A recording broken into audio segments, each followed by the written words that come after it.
Hello and नमस्कार दोस्तों। तो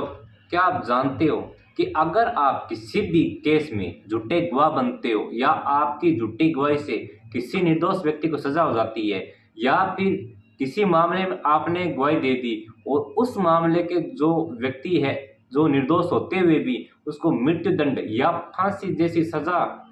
या आजीवन कारावास तक की सजा हो जाती है, तो ऐसी स्थिति में आपको किस प्रकार बरता जाएगा या फिर आपको किस प्रकार की सजा होगी, आज इसी पे चर्चा करेंगे। आप किसी भी मामले में लालच में आकर या फिर किसी भी दबाव में आकर झूठी गवाही देते हैं, तो ऐसी स्थिति में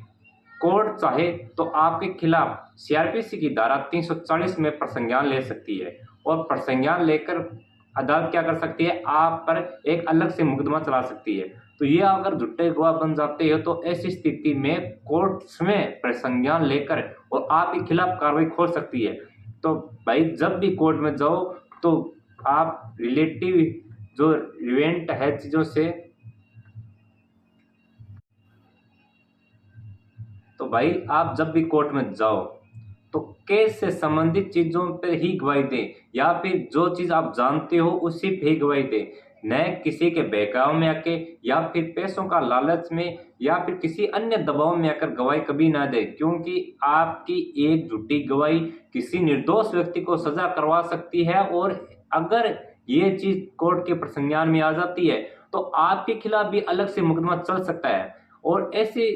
एक चीज और है इसमें, अगर आपने किसी निर्दोष व्यक्ति के खिलाफ गवाही दे दी मान लीजिए और उस व्यक्ति को मृत्यु दंड की सजा हो गई, उस व्यक्ति को फांसी पर लटका दिया गया, उसकी मृत्यु होने के बाद भी अगर आपके खिलाफ ये चीज साबित हो जाती है कि वो निर्दोष व्यक्ति था और आपकी गवाही की वजह से उसको ये सजा हुई है, तो आपको भी 10 साल तक की सजा या फिर मृत्यु दंड तक के कारावास का दंड दिया जा सकता है।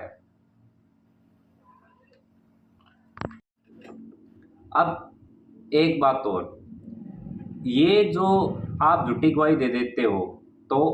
इसकी सजा कहाँ होगी, तो ये आईपीसी की धारा 193 में इसका प्रावधान किया गया है, जिसमें 7 साल तक की सजा का प्रावधान है। अब बात ये आती है कि आप झूठी गवाही क्यों देती हो, या तो आपका जो रिलेटिव है उसको बचाने के लिए आपने झूठी गवाही दे दी, या फिर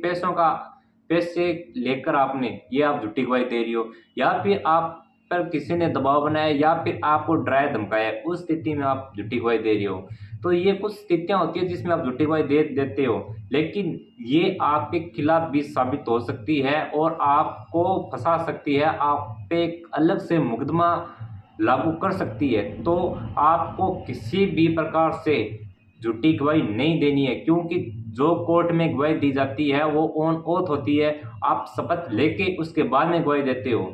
तो ऐसी स्थिति में आप झूठी गवाही बिल्कुल भी न दें, ये आपके लिए घातक साबित हो सकती है। आप सोचते हो कि आप कोर्ट में जाकर कुछ भी बोल रहे हो या फिर कोई भी गवाही दे रहे हो उससे कुछ भी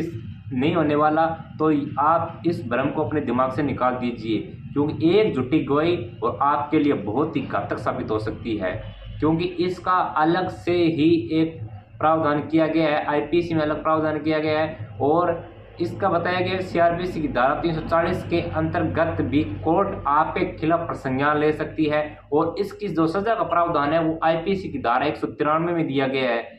तो आप सोच समझ के गवाही दें। धन्यवाद। तो ये जानकारी आपको कैसे लगी हमें कमेंट करके जरूर बताएं।